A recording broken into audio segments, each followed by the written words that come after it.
Star news Marathi, नवे पाऊल नवी दिशा.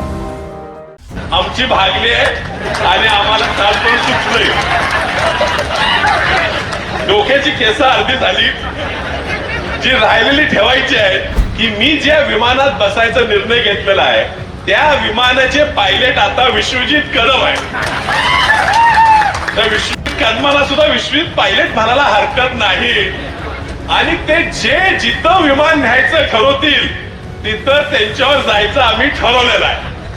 म्हणून लोक मला म्हणतात अहो तिकिटाचं काय झालं, ते डोक्याला ताप आता घ्यायचं नाही. तर 11वी 12वी science, NEET, JEE, CET, NATA अशा सर्व स्पर्धा परीक्षांसाठी नंबर 1 चा पर्याय Shri Rajlakshmi royal academy of science बिटा. इथे मिळतो number 1 result, number 1 teaching quality, 3D animated video lectures, live organ biology workshop, number 1 infrastructure, AC, digital classroom, library, study room, expert lectures from various fields, educational tours, exclusive workshops for personality development, Olympiad exam, foundation course, NEET, JEE, CET अशा exams मध्ये अव्वल येणाऱ्या अकॅडमीच्या विद्यार्थ्यांना मिळते लाखो रुपयांची scholarship. आपल्या पाल्याच्या उज्ज्वल भविष्यासाठी आजच प्रवेश निश्चित करा. कृष्णा नदीवरील कुर्ली व सुरेगाव ला जोडणाऱ्या पुलाच्या भूमिपूजन कार्यक्रमासाठी मंचावर उपस्थित असलेले राजस्थानचे पूर्व उपमुख्यमंत्री माननीय सचिनजी पायलट, आपल्या सर्वांचे मार्गदर्शक माजी आमदार मोहन शेठ दादा, तुम्हा आम्हा सर्वांचे नेते आमदार माजी मंत्री डॉक्टर विश्वजितजी कदम, जिल्हा काँग्रेस अध्यक्ष विक्रमदादा सावंत, जिल्हा शहर अध्यक्ष पृथ्वीराजजी पाटील, महेंद्र अप्पा, जितेश भैया, बाळासाहेब बापू लाड, सिकंदरजी जमादार, उपस्थित मंचावर कुर्ली, सुरेगाव व पलूस तालुक्यातील सर्व आसपासच्या गावातून उपस्थित असलेले सर्व मान्यवर बंधू भगिनी मित्र, कुणाला जर काँग्रेस पक्षाच्या भविष्याची काळजी असेल तर त्यांनी आधी मंचाकडे पाहावं आणि स्वतःला आश्वस्त करून घ्यावं. एवढ्या जोमाने आता काँग्रेस पक्ष पुन्हा उभारी घेत आहे आणि पुन्हा उभारी घेत असताना तरुण पिढीच्या हातात हे काँग्रेसचं भारताच्या भविष्याचं नेतृत्व आहे. आधीमध्ये तुम्हाला वावड्या येतात, आधीमध्ये धक्का बसतो, मध्ये आपले माजी मुख्यमंत्री निघून गेले, जरा आपण म्हटलो आता काय व्हायचं काय व्हायचं. मी गावोगावी जातो आणि सांगतो की कधी कधी काही गोष्टी घडतात त्या चांगल्यासाठी घडतात. आणि एवढी सत्ता भोगून पुन्हा पुन्हा जेव्हा कष्टाने पुन्हा सत्ता येते तर त्यांनीच पद भोगायला पुढे असलेली लोक आता आपोआप बाजूला गेल्यामुळे आपल्या नेत्याच्या पुढच्या काळात मुख्यमंत्री व्हायचा मार्ग सुकर झालेला आहे असं मी ह्यात समजतो.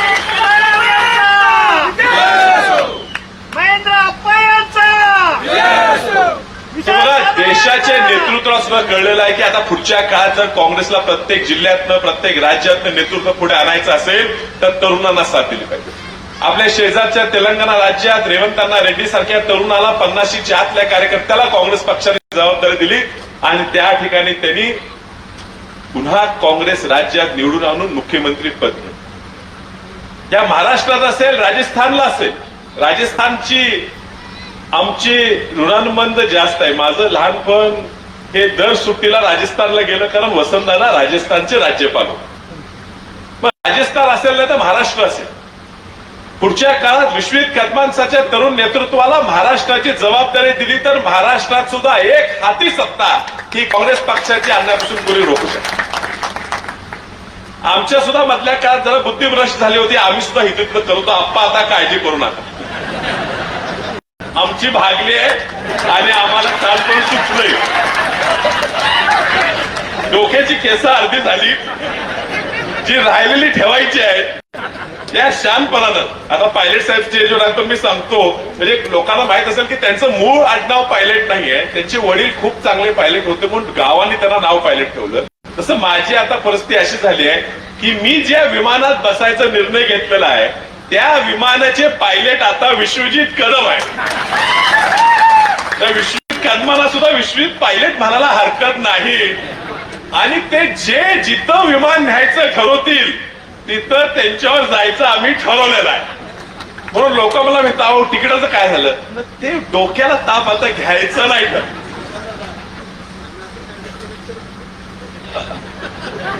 आता आम्हाला कळते, आता फक्त नमस्कार करत आहे. कारण मी आवा का बघितलाय हे बघा, कधी कधी आपल्याला सुद्धा तरुणपणाने आता आमच्या पण कानाला कोणतरी लागत असते, असं करा तुम्ही पण पुढे करा. पण कधी शर्यतीत आपण जात असलो तर शेजारी आपल्या पळणाऱ्या स्पर्धकाचं अंग, त्याचं वागणं बघून शर्यत पळायची की नाही ठरवायला लागतं. विश्वित कदमांचा कामाचा आवाका बघून निश्चित आपण ठरवलं पाहिजे की असा नेता आपल्याला पाहिजे. पुराच्या काळात मी सुद्धा आपल्या तालुक्यात फिरत होतो, मलाही वाटायचं एवढं कसं काय विश्वजित कदम त्याच्या पायाला लागलं होतं. मी म्हणायचो बाळासाहेब जखम झालेली आहे, त्या पाण्यात पाय ठेवतायत प्लास्टिकची साधी पिशवी बांधून. पण एवढ्या खाली जनतेपर्यंत पोहोचल्यामुळे काय खऱ्या अडचणी जनतेच्या आहेत ते विश्वजित कदमांना ताबडतोब कळते आणि म्हणून आपल्यासाठी ते राबून काम करू शकतात. मला खूप काही बोलायचं आहे, कारण मी पाहिलं एवढं जवळून की काय नेतृत्व चांगलं मिळालं तर मतदारसंघ कसा बदलू शकतो. आम्ही राज्यभर फिरतो, आता नानांनी चांगलं भाषण केलं राज्यभर फिरत असताना. कधी कधी मला वाटते आपल्या मतदारसंघाच्या लोकांना जाणीव राहत नाही, खूप सहज मिळत घेत जाते आपल्याला लक्षात राहत.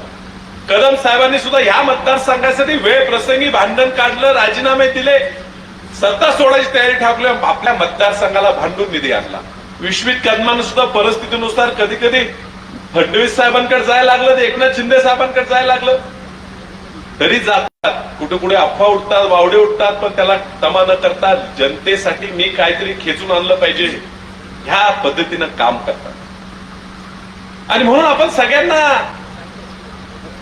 बोलले आता बोलता बोलता की कदम साहेबांचं शब्द होता, आमच्या सगळ्यांचं मागणी होती, आमची सगळ्यांची मागणी कदम साहेबांकडनं राहिलेली विश्वित कदमांनी पूर्ण केली.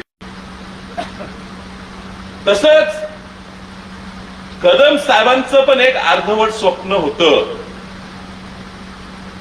ते आता विश्वजित कदमांच्या माध्यमातून तुम्ही सगळ्यांनी पूर्ण करायला मदत केली पाहिजे. आणि आम्ही सगळे त्या मार्गाने सगळे तुम्ही बघितला एवढा एक संघपणे काँग्रेस पक्ष कधी नव्हता जो आज झालेला आहे. आणि म्हणून आम्ही सगळे एक संघ काम करणार. मला अजून खूप बोलायचं आहे, पण आज हिंदीची भाषणं एवढी भारी झाली, मला वाटायला लागलं मी लोकसभेत पोहोचलोय.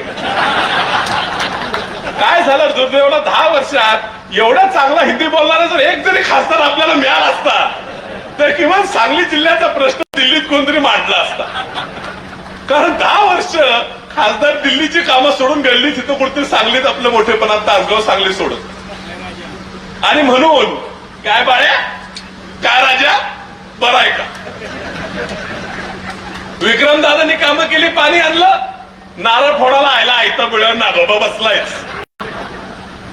आज कार्यक्रमाला कसं काय आलं मला आश्चर्य वाटतं.